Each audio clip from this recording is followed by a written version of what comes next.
Obviously, Peter is one of the most iconic photographers in the world. He has huge collectors. He fetches a great deal of money. So in the end, my whole elephant parade, it serves three purposes. Is to raise money to buy habitat, okay? I think that. The auction of the elephants, of course, is the most important thing because we have to raise that money through the auction of the elephants. So therefore, to get someone like Peter Beard to do an elephant is something quite extraordinary. Okay, good. And what we'll do is we'll try and bulge the eye out a little bit with tape so that it doesn't have a stressful life. Don't do it too hard because it should be a little bit out. You see what I mean? Well, that one's in. That one's out. Yeah, that's cool. Peter has some extraordinary photographs. I mean, some of the great photographs I've ever seen. I think he's got an acute eye to notice the really unusual things. You know, it's that he catches, and I think that's where he's unique.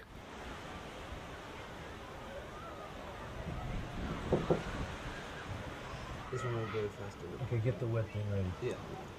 Okay, go ahead and hit it. Because we can do the edges. I think the edges will look much.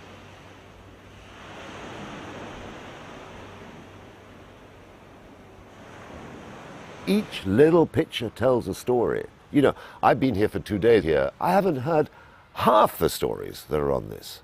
There's 1,000 stories in here. This is 1975 or 6. The other one I took 1984. That was taken by the Museum of Natural History when they were doing the museum. It looks like Vietnam. Yeah. It looks like the American bombs had come. There's a bunch of elephants hovering under the last tree.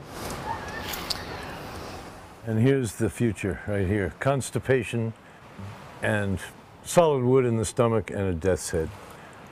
It's 50 years of work on one object, of the one object that he really loves, the species he loves. And that is that is a unique piece of art. This is the first pregnancy out of 200 females. Normally, every female is pregnant or has a young one. This is a population under stress. Heart disease is its biggest killer and ours. Lots of density-related illnesses. Every single elephant we sampled, aged 13 to 14, had cardiovascular disease. We are not educated to have any respect for nature. We're warping the information about nature, and we are enemies of nature, pushing nature right to the edge. What I think particularly what Peter looks at as more as a tragedy, in a way, I do as well. I'm not as an expert on African elephants as he is, because he recorded this much earlier. But we're looking, you know, if we look here at the background of all of this, there were elephants and elephants, and then you have massive amounts of elephants, and then nothing. This is what really, this area just here, is we're looking at denuded forest. And that's where the great resemblance is between the Asian and the African elephant. The African elephant suffered from ivory and things like that, but the way that the forest has been cut down and things like that, in Asia, that is what the Asian elephant faces. It could go extinct in 3 decades if we do not get habitat for it.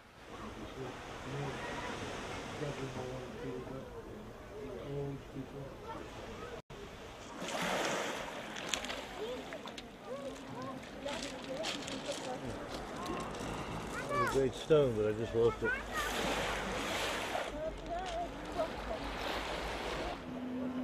This way.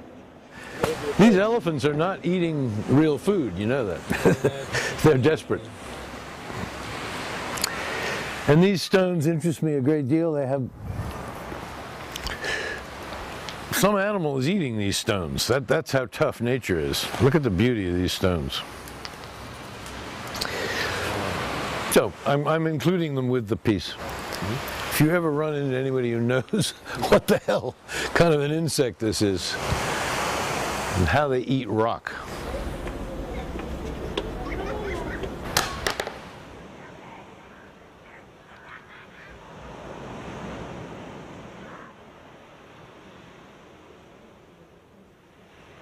I just feel that the way he mixes his images is so extraordinary. If you look at you know, he was influenced by so many people like Francis Bacon, Van Gogh, Van Gauguin. He knows so much about art apart from anything else.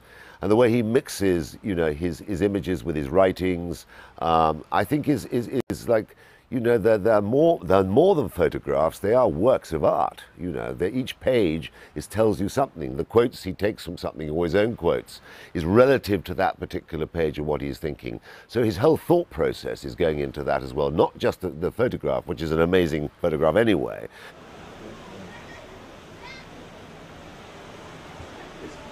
I love these ears. That's a brain shot right there. The ear is my ear, as a matter of fact. It's a freak ear. It's his life in here, in a way. So it's not a laughing matter. So we changed the photograph round, in fact, and I'm looking gleeful. He's looking exhausted, or exhausted, because, you know, this is a work of love as well, apart from anything else.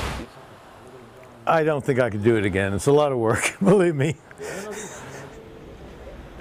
I believe this is a genius concept because already the press that we have, people love it. They love the idea of these beautifully colored elephants, from Peters to big artists to designers. People have we were having to turn artists away. 25 million people are going to see this. If this model works, we go global. We'll take this to New York. We'll take this to Singapore. We'll take this to Kuala Lumpur. It's because it's a magical thing to do.